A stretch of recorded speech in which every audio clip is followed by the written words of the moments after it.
welcome to another review on the Benefit of the Doud podcast / YouTube channel. And joining me as always is co-host Cliff. Cliff, how are you doing this lovely evening? I'm doing excellent. Glad to be in good company and here to talk about some foldables that maybe people haven't read a review about yet. Awesome. And indeed, today we are taking a look at the OnePlus Open. Now, the OnePlus Open is a special phone.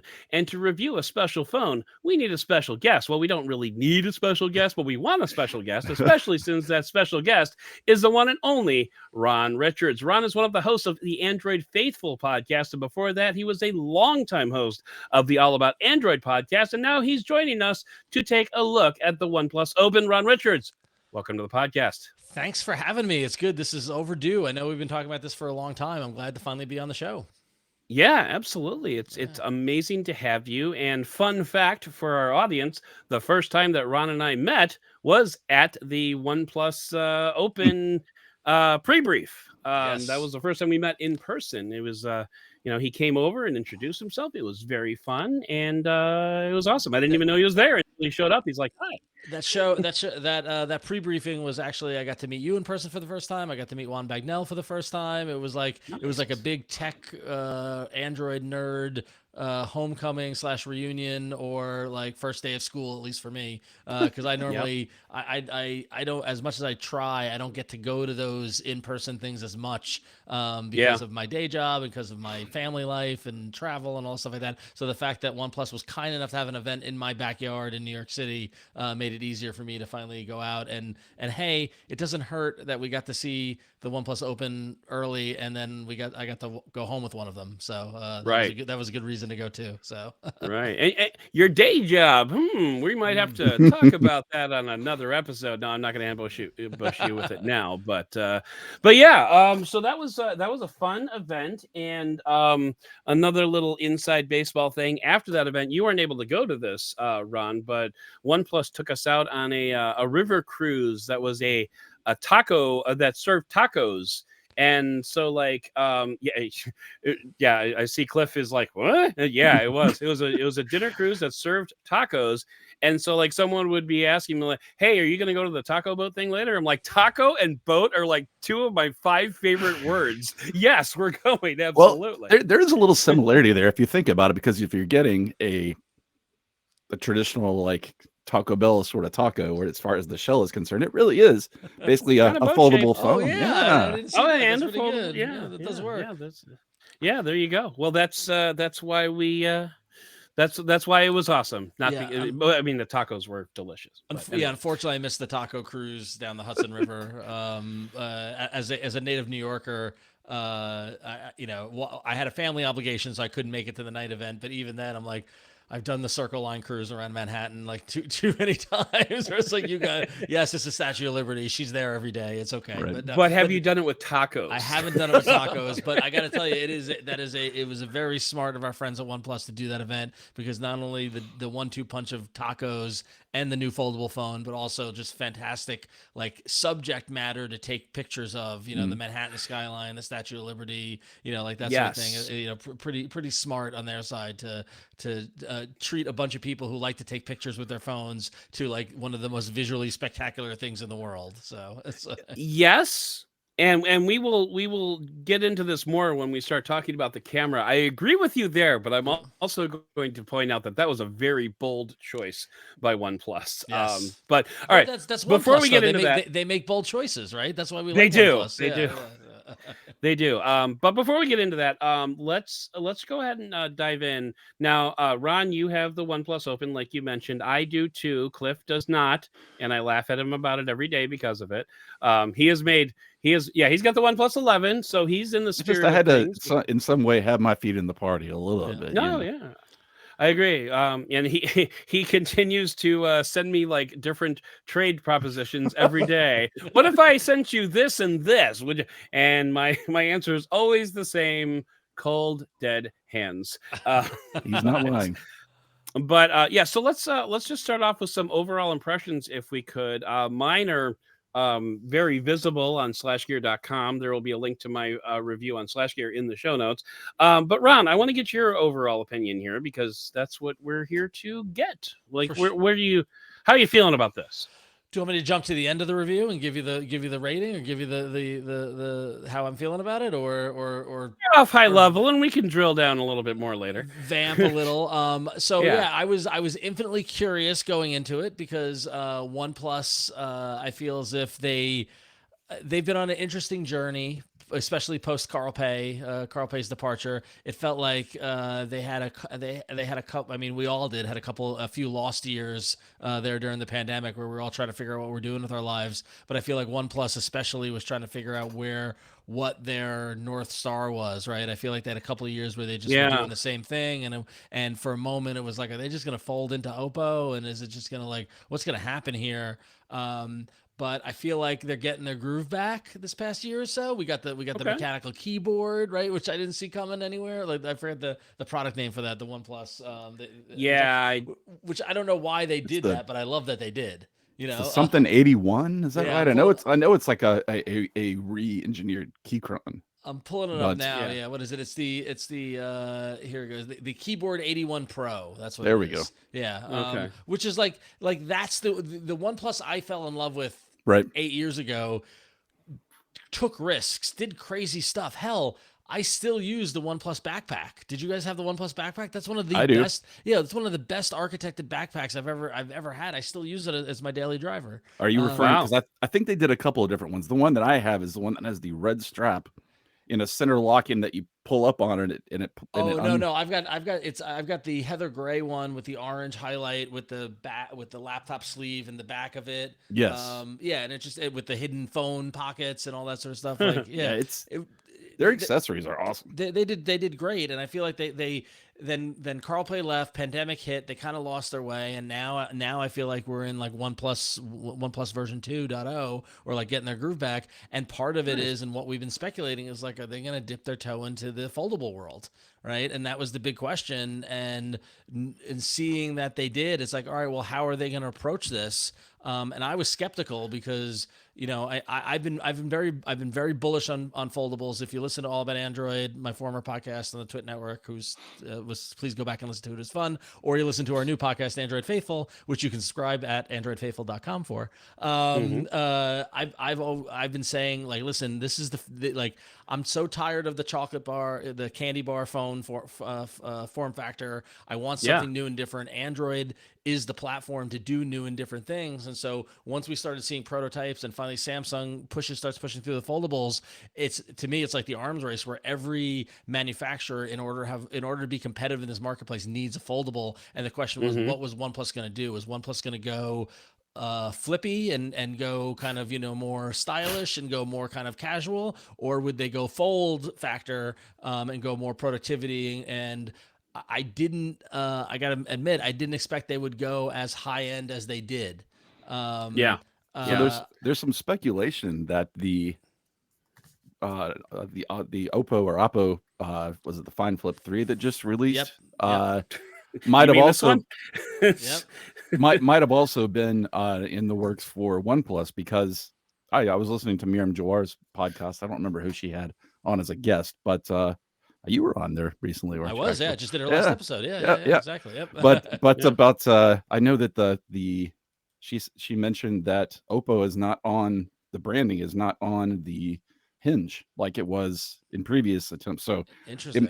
You're right. So there might, you know, at some point, perhaps they were, you know, planning on introducing both into our market. And it's a market that, honestly, unlike some of the other markets that are out there, doesn't have a whole lot of foldables. I mean, really, right now, you've only got two outside of the Open that was just introduced. So you mean the U.S. market? So, when I say our market, just North American market specifically. Yeah. And so yes, Samsung did not have a good 2023 anyway, because all of a sudden they were like, we're all alone in this pond, and like suddenly like cannonball.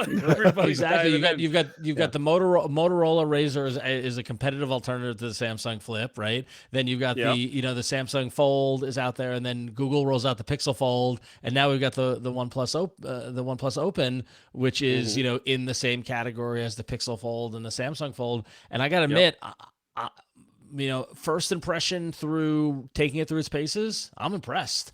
I feel like OnePlus took a big swing here, and I feel like they I don't know if they hit a home run. They definitely hit a triple. It might be like it hit the wall and bounced just short of a home run for me. Yeah, caromed really weird and like exactly, it's a stuck weird past the right ballpark, fielder. that sort of thing. But Yeah. but it is definitely a solid kind of first entry point.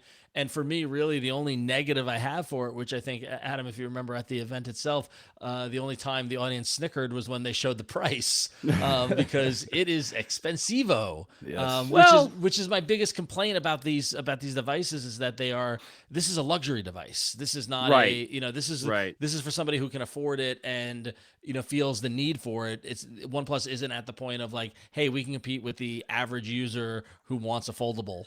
So right. I mean, now I've made comparisons in the past.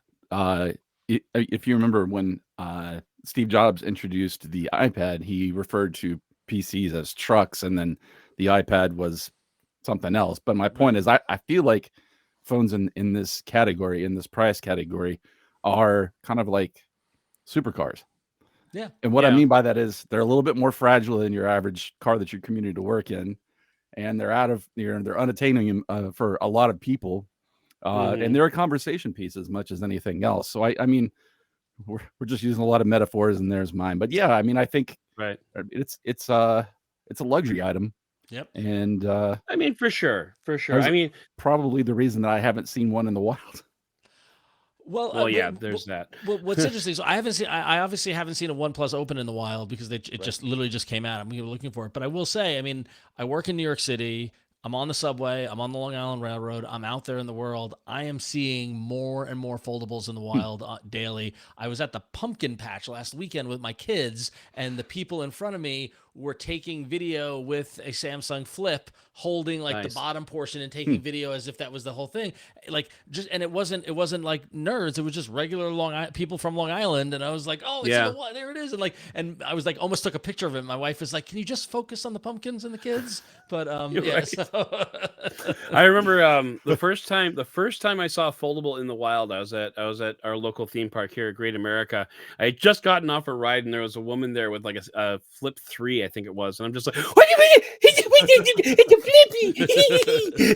That's so cool. I mean, like, yeah, everybody I know has one, but you have one. That's really cool. Yeah. All right, so let's dive into what OnePlus actually did here, and we can start off by talking about the hardware. And I think while we're talking about the hardware, let's bring in our friend Skippy to show off what we're talking about here. And I forgot to mute. Come for the text. Skippy wants to get involved in the action there, Adam. Right. No, yeah, he does. He really does. That's what I'm trying to do. There we go. Okay. There we go. So this is my OnePlus Open, little dirty. So you start off with this 6.3-inch cover screen, which is simply delightful to use. I mean, this is very similar to what you're gonna get. It's a 20:9 aspect ratio.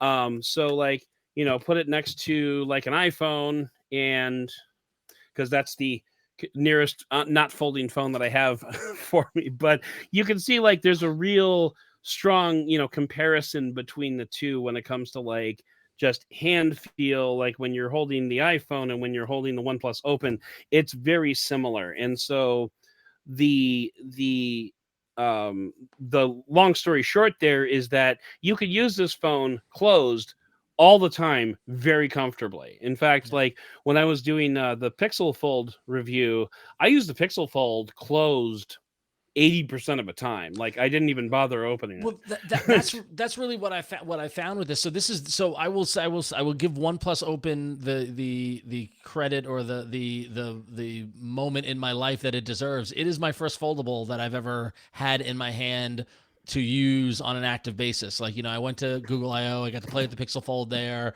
I've had friends with the Samsung Fold where they hand it to you, look at it, you fold it, and you give it back. But this is the first phone that I've taken around. And I will say that, like, again, going back like to the commute on the train, on the subway, it is a lot easier to take the phone out and do the vertical scroll going through my news feed as I'm waiting to get somewhere, as opposed to when I sit down on the train and then I've got time to read or play a game. Let me then open and use it in an engaged fashion, right? So it's that casual use versus the engaged use, and that context switch that I think is so powerful on the foldable. So, and saying that, by the way, I did go ahead and pull out the Galaxy Z Fold 5 to keep next to it, which, as you can very plainly see, is a lot narrower and a lot taller. And as a result, now granted, this is a 5-column app grid, and this is a 4-column app grid, which for some reason there is no other option on the OnePlus Open except for this 4-column grid, which is a little annoying. I've asked them about that, and I haven't gotten a good answer on That's also really out of character for Oxygen OS, because one of its highlights is customization. Right, exactly. Right. Right. But I mean, even so, like, the icons are tiny. Like the keyboard, when you want to type on the keyboard, is very microscopic compared to what you get like on this full layout here. So I mean, it's a little maddening, the fact that this is so narrow. So I mean, the fact that OnePlus went with this wider form factor was a very good move to get things started. Well, it's interesting that when it's hard to avoid any comparisons, but having the Samsung there to comparison, you don't have a Pixel Fold, do you? Right? Oh, there we go. Right. Okay. Yeah. So what I found the most interesting was just the comparison of the two, and how at least the shape difference. When I held the Pixel Fold for the first time, I was like, oh man, this is it. They got it. And I'm starting to question that now, having the OnePlus Open. I think the OnePlus Open is the right size, shape, mix. It really is. Yeah. It really is. And by the way, the Pixel Fold is dead. So there you go. I'm going to try also, to it's interesting that that Oppo / OnePlus went with this aspect ratio compared to their past foldables, because they were smaller, and I think in terms of the screen or the aspect ratio were more like the Pixel Fold. Yeah. A little smaller, a little wider. So this is actually the width of the Pixel Fold. That's what's getting me about this, is we're like going back to like the size of the OnePlus Open is. I'm always big on pocket feel, right? What is the pocket feel? And honestly, the Pixel Fold feels a little fatty, feels a little wide, too really wide does in comparison to that, right? So it's kind of like a BlackBerry feel to it a little bit. Yes.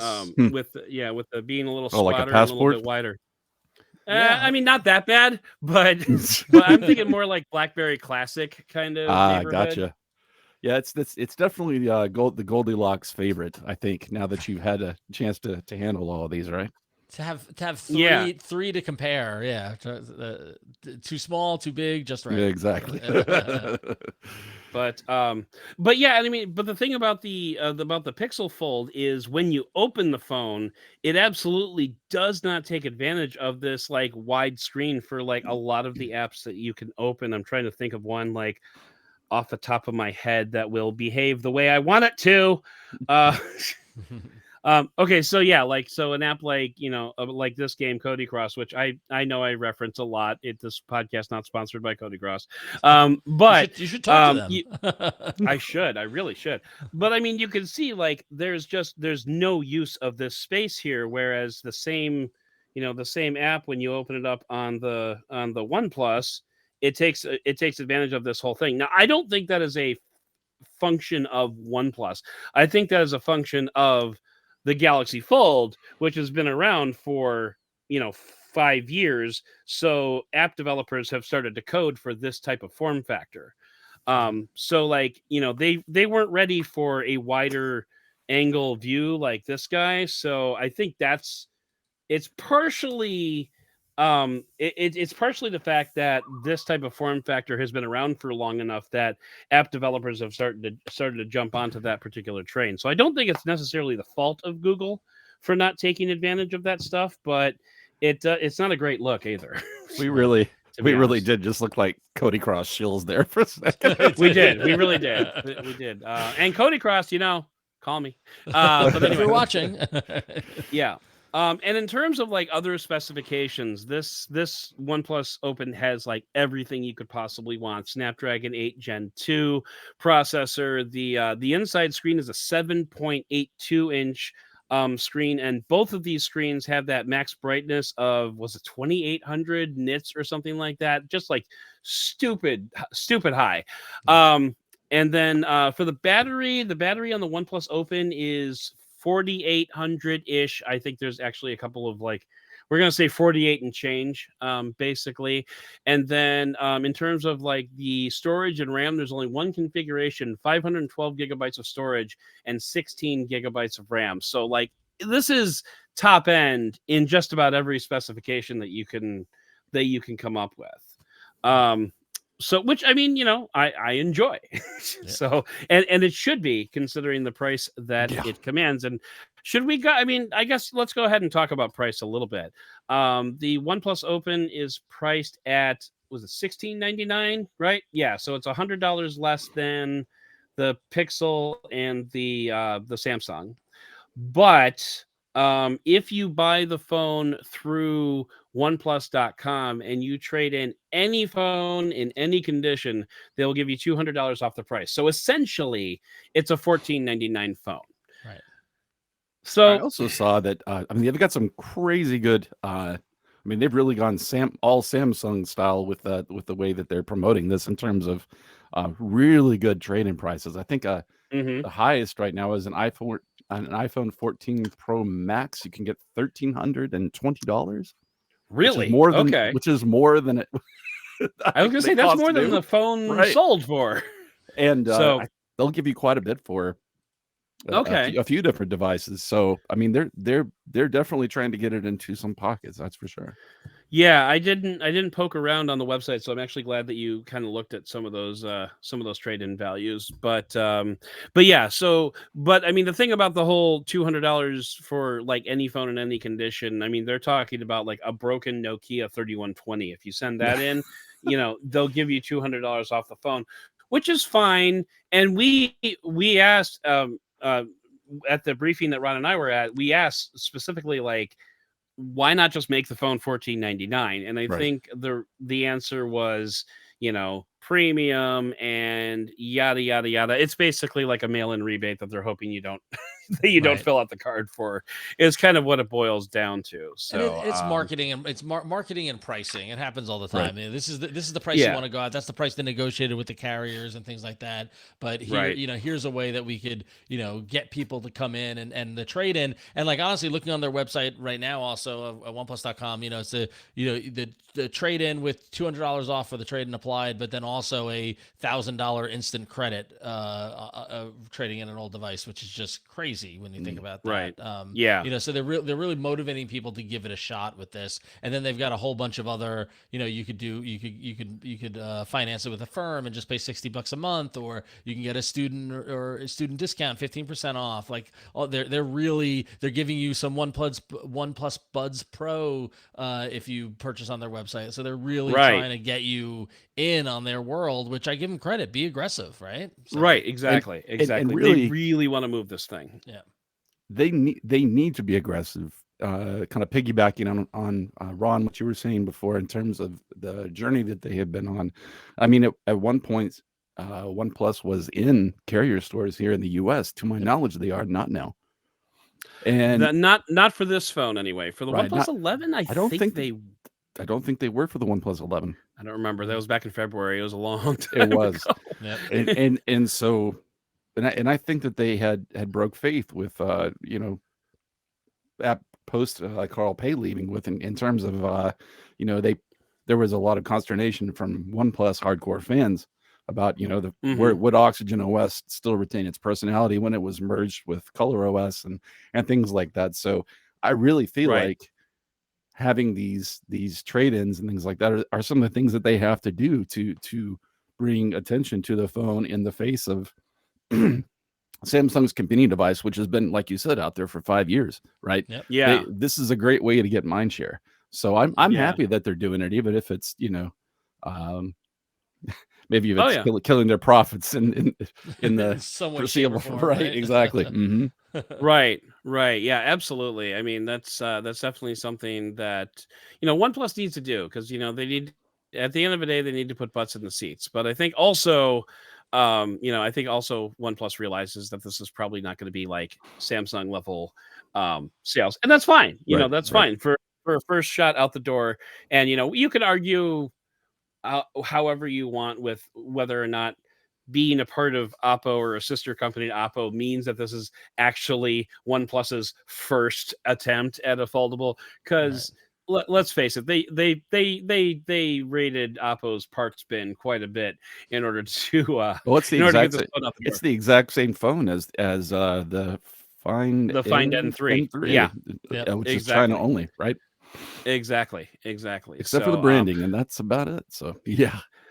all right, so I'm going to go ahead and take this opportunity since we have the phone face down and this gigantic Oreo cookie on the standing right in front of us. It's Why don't we so go ahead and huge. transition over into cameras? I definitely want to talk about software, and there are a couple of very specific things I want to talk about with software, but let's talk about the cameras real quick. There is a triple camera setup on this thing, which is a 48 megapixel main camera, a 64 megapixel 3x telephoto lens, and another 48 megapixel ultra wide lens. And these cameras, I mean, honestly, just to not bury the lead, these cameras are pretty phenomenal in just about every.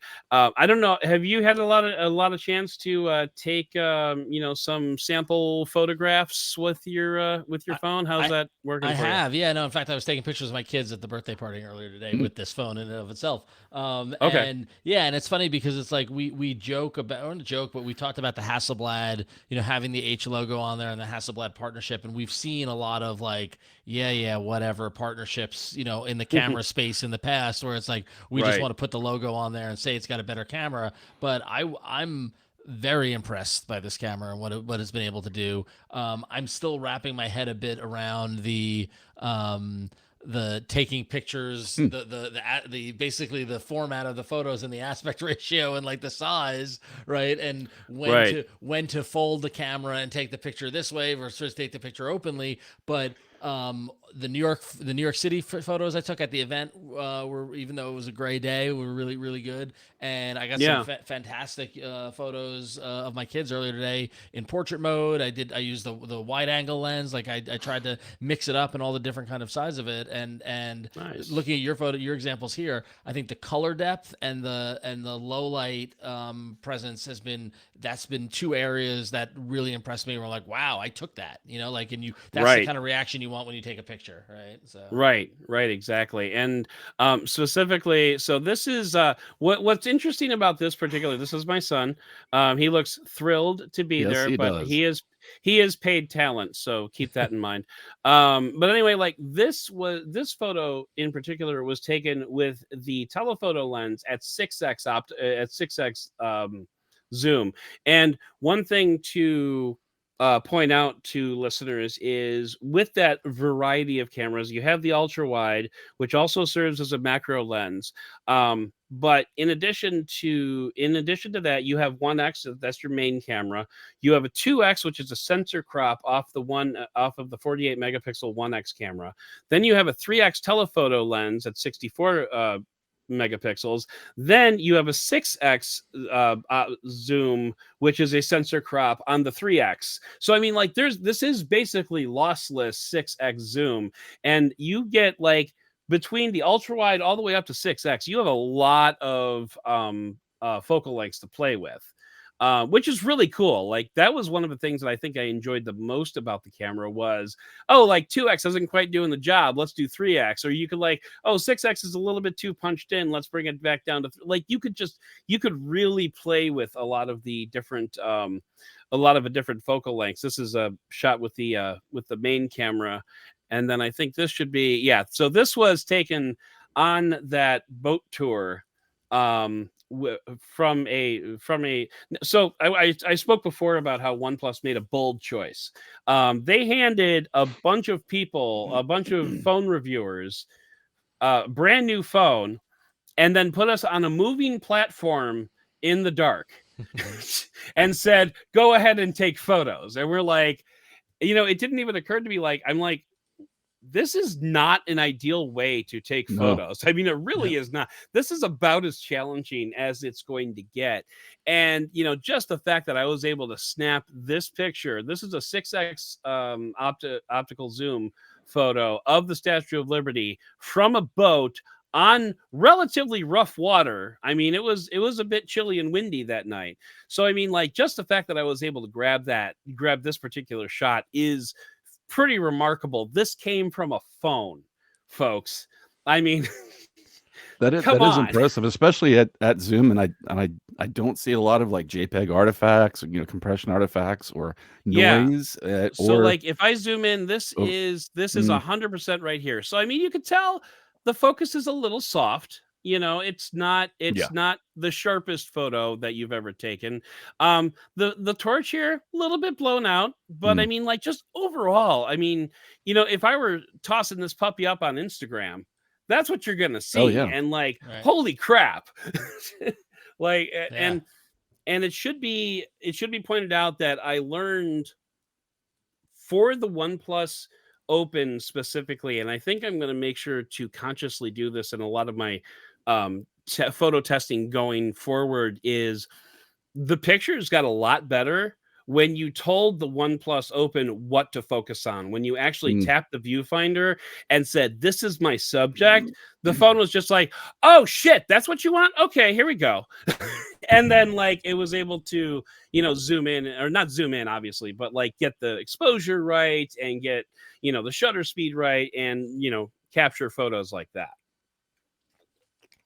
So pro tip, if anybody's picking up a OnePlus Open, or really any photo, I think really any phone is probably on auto settings is probably going to behave that way. Now I can't recall, but anyway, does the camera app have manual controls also available?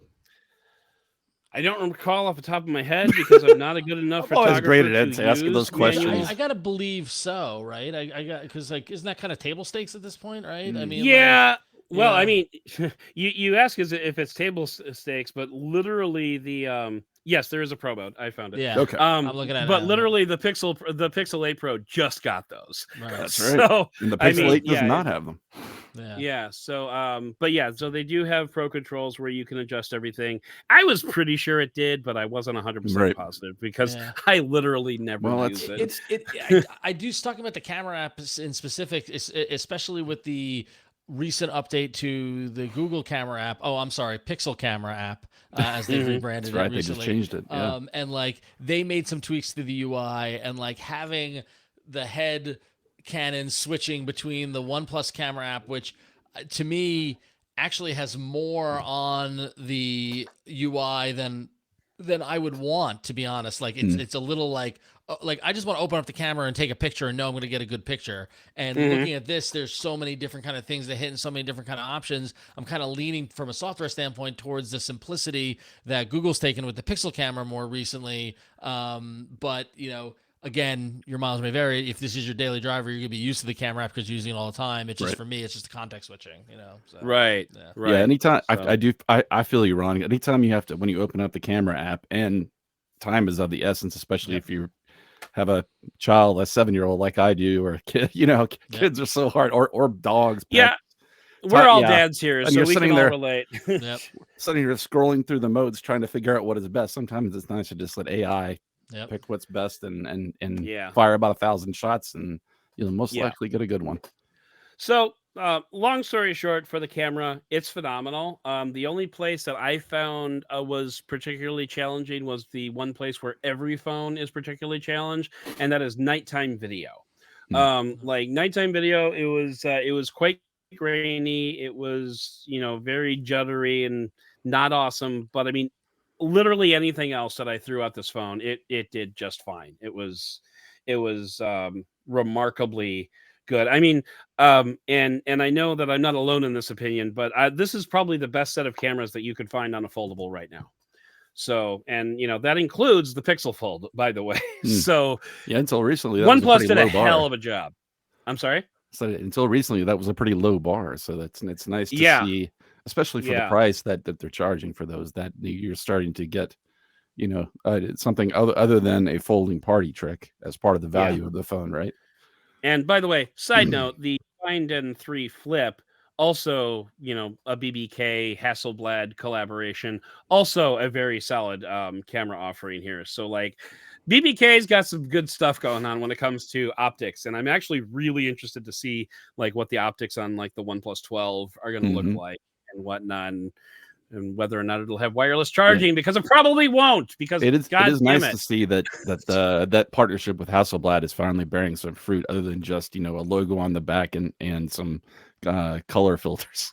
Yep. Yes, a fancy click click sound when you when you shoot. But okay, cool. So we are actually kind of running a little bit long here, so I want to just talk about the software just a little bit, because this phone, Ron, I don't know how far you've gotten into the multitasking, but I played with it. One cool thing.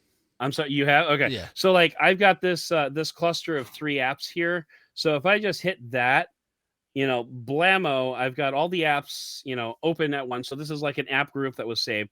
But here's the cool part about this multitasking is you could take any one of these windows and you could expand it.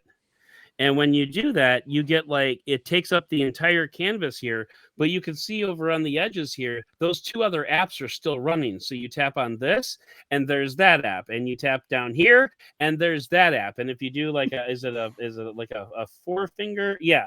So if you do like a 4-finger swipe, you can see a view of the whole, all the apps working together. You could also do 3 apps side by side, which I can try to mock that up here really quick. So if you open up the first app, this is actually really cool. And I kind of forgot about this until I was watching Mr. Mobile's video.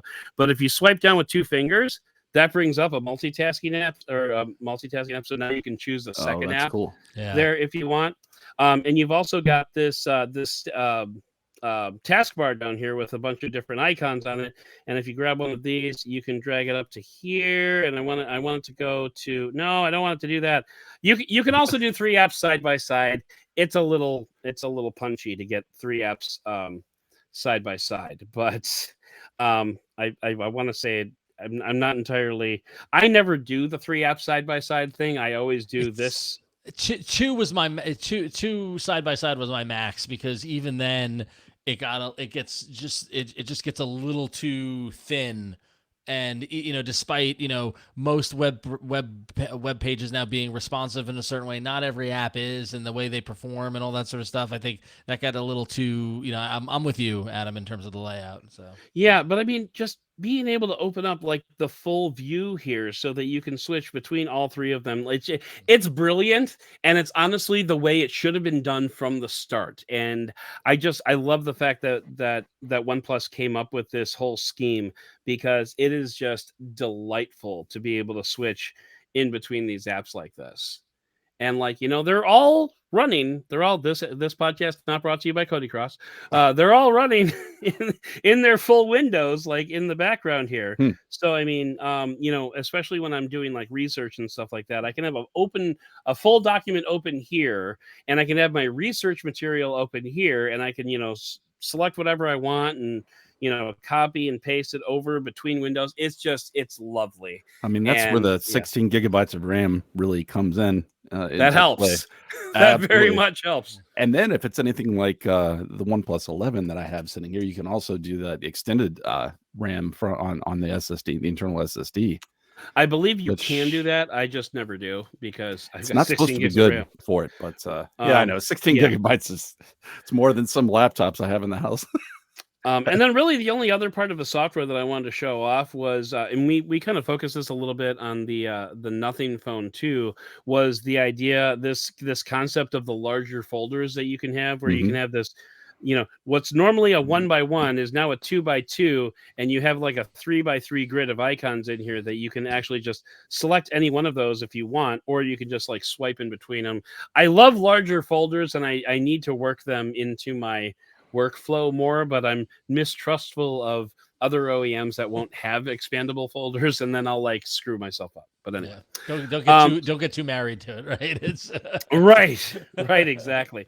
So and speaking of getting married to things, Cliff, a phone that I'm reviewing has that thing where you can swipe between the folders like TCL used to have. Mm-hmm. It's delicious. I love it. And I miss it. Is so nice. I miss it. Like I pulled up one folder, I'm like, oh, is that a thing? Oh, it's a thing. Yay. Anyway, all right. So getting back to this phone though, the software is very OnePlusian.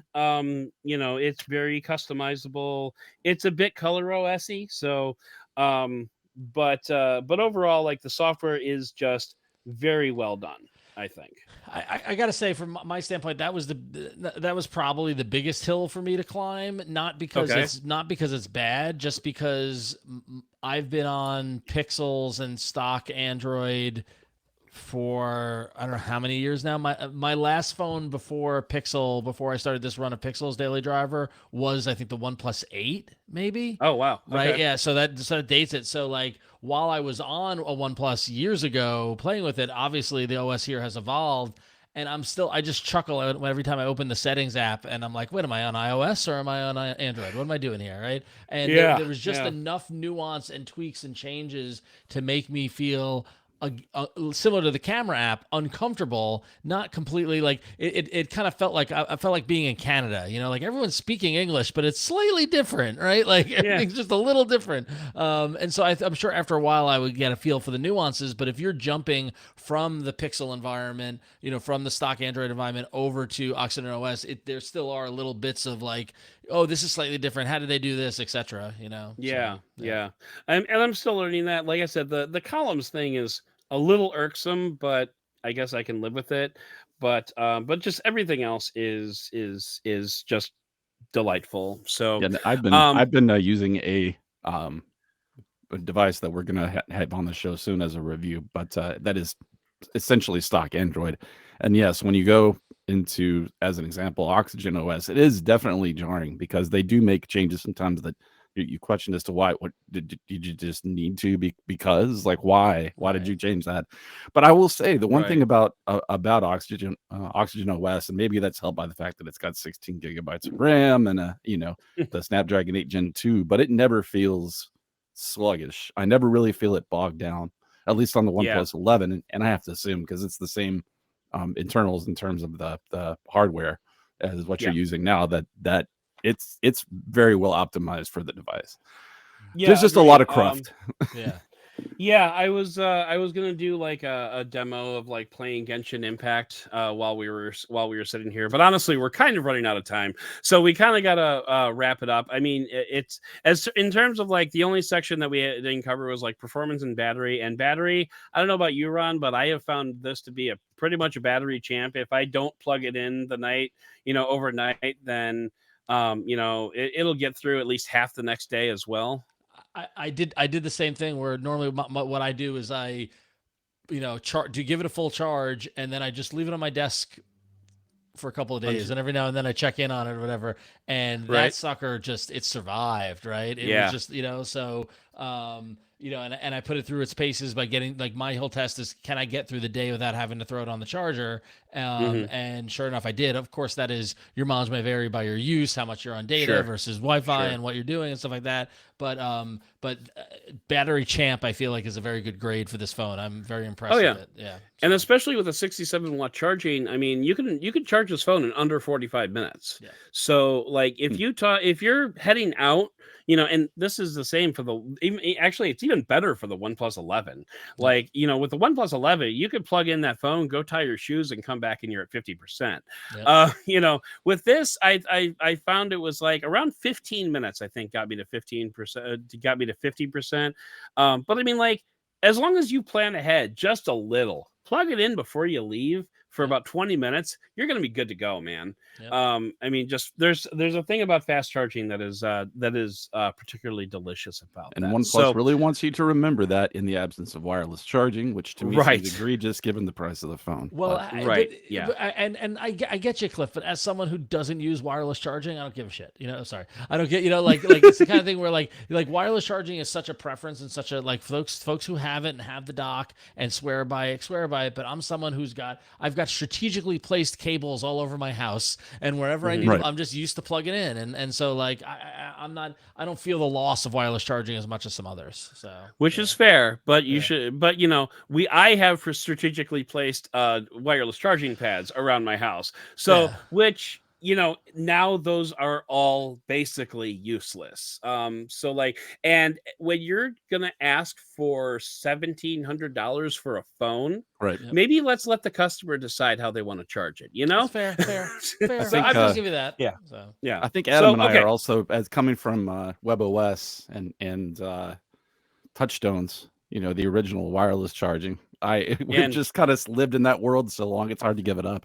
But and I'm a MagSafe junkie too. So, Yep. I was showing Cliff another review phone that I'm working on a review for, and I've already ordered a MagSafe case from Amazon. And I love the fact that MagSafe cases for Android phones is now a thing. Like I absolutely love that. But okay, so we are running out of time. So Ron, let's go ahead and get your final thoughts on this puppy. Well, I will say two quick things that we haven't touched upon yet that I just want to call out absolutely. first. I love the slider on the side. Oh, the alert. Yeah, the alert slider. The alert slider, and I know that's a OnePlus thing. I know that's not like, kind of brand new to this or whatever, but like the fact that there's a little slider that lets you switch between vibrate, ring, or silent. I wish I had that on my Pixel 8. You know what I mean? I wish I had that pressure phone. So good job. Also, I was showing this phone to a family member of mine at the aforementioned birthday party earlier today, and they could not get over how the lack of a crease.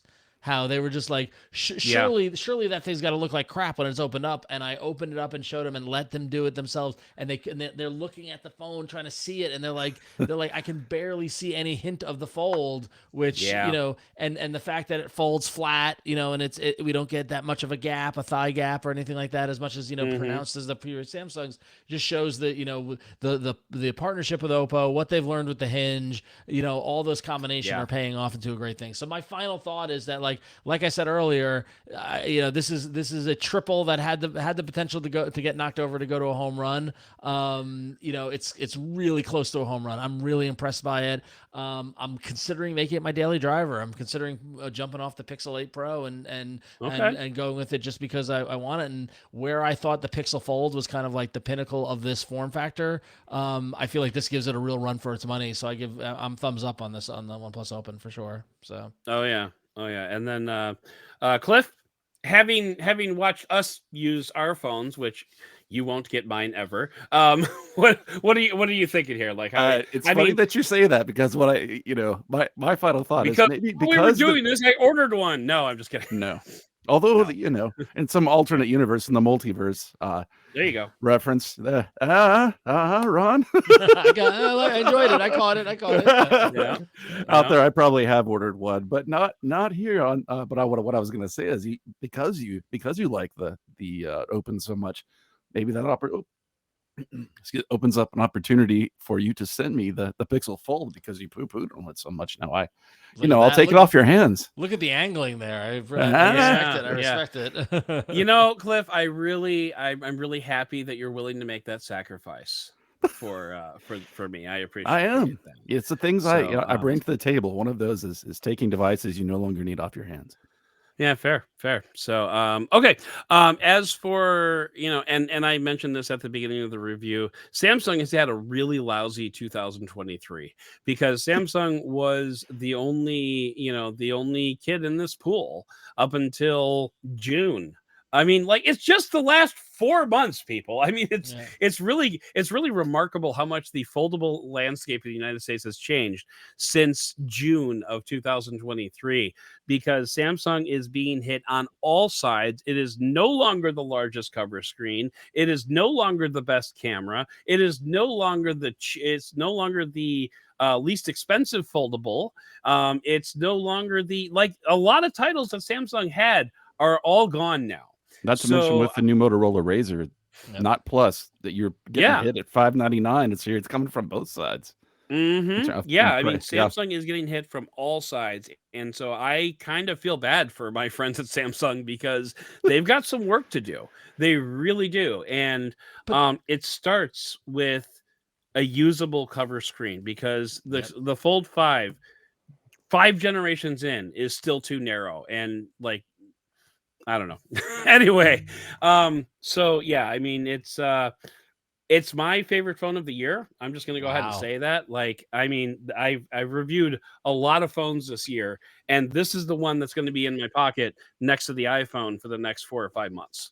Wow. And like when my iPhone time is done, and I probably switch over to the Pixel 8 Pro, this will be my second phone. I mean, like, or this will be my primary phone, and the Pixel 8 Pro will be the second. I don't know, but like, yeah, it's not rhetoric to say that this is my favorite phone of the year. And when I submitted my review to Slash Gear, a little inside baseball, my subhead, OnePlus Open review, my subhead was nearly perfect, and that's where we are. Like the caveats are, OnePlus has never had to support a foldable before, so let's see how that shakes out. It is technically kind of sort of a Gen 1 product, so Yep. There probably are some bugs. This doesn't work for Google Pay yet. That's right. It should be mentioned. Which is huge. Yeah. And like OnePlus has said, we're pretty sure it'll be there by the time we ship, but I don't know. So I mean, there are definite downsides. I wanted to, and I actually wrote 2 different versions of my conclusion for my review with Slash Gear. One, if they let me score it a 10, and one, if they let me score it at a 9. And in 10 years of reviewing, that would have been my first 10 that I've ever given a phone. Wow. So I mean, like, it's not it's not rhetoric to say that this is, my favorite phone of the entire year, because it just gets so much right. Yep. And part of it also, like I see the potential of it. Like I'm very close to it. Like if I had on a scale of 10, I probably would give it a 9 as well. On the software side, at the event, at the briefing event that we had, they had a representative from Google there to talk about the advancements Google's making in software and foldable software and stuff like that. But like a lot of that's on the Pixel Fold, and it's not on these phones. Like where is the access to all the foldable apps and things like that, and how much can OnePlus, and OnePlus had some of their own apps on there, and kind of quote unquote optimized for foldable stuff like that. Again, for me, Adam, I echo I think what you said, that this is a Gen 1 product. It's an entry point into the marketplace, and now it's got to grow and it's got to mature. But talk about a good first step. Like, really solid footing. So this is like, to use the baseball metaphor, this is a rookie stepping up to the plate and hitting a triple as his first at bat. But anyway, okay, so cool. We love the OnePlus Open. That much is clear. And we also love Ron Richards. So Ron Richards, why don't you tell people where we can find more of you, because you are loved. Oh, thank you so much. I'm flattered. I'm generally, you can find me on all the various social medias at RonXO. That's my handle across the board. So I'm on formerly known as Twitter, X, which actually...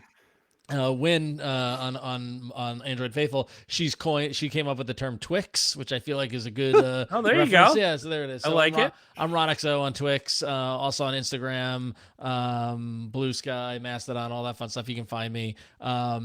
Just look for the red, white, and blue kind of the British mod symbol as my avatar. That's me. I'm most active on Instagram if you want to follow my nonsense. But the biggest thing, and if everybody listening or watching, the biggest thing to take away, go check out our new podcast. It's called Android Faithful. It's myself, Wintwood Doud, who's an amazing developer and brings such insight into the software side of Android, and Mashal Rahman, who, if you are into Android, you have seen Mashal's tweets embedded in articles across the world, and maybe read a lot of his stuff like that. We're about 15 episodes into our run so far. We just started it this summer after All About Android came to an end on Twit. You can go to androidfaithful.com. There's links to subscribe, links to watch on YouTube. We got a Patreon. We got all of our social stuff like that. Show comes out every Tuesday. Adam's been a guest. It's great. We'll have you on again soon, Adam. But yeah, every Tuesday we're talking Android news, hardware, software, and just having a blast doing it. So please come check it out. Everyone's welcome to the party. So that's over at androidfaithful.com. So, and you got to get Cliff on there too. Yeah, Cliff, we'd love to have you on, man. That'd be sure. It'd be great. Thank you. Yeah. So, all right, great. Well, and as for us, that is going to do it for this episode of the podcast. Please consider subscribing to this channel if you enjoyed it, and click that subscribe button so that you can be notified of new episodes and reviews as they drop. And if you want some early access, jump on to Patreon at patreon.com/benefit of a doubt. And while you're there, head up to patreon.com/AndroidFaithful. I'd like to thank co-producer Cliff for all of his hard work behind the scenes, and I would like to thank Ron Richards for coming on and talking all things OnePlus Open with us. But most of all, and as always, I'd like to thank you for listening and for giving us the benefit of the Doud.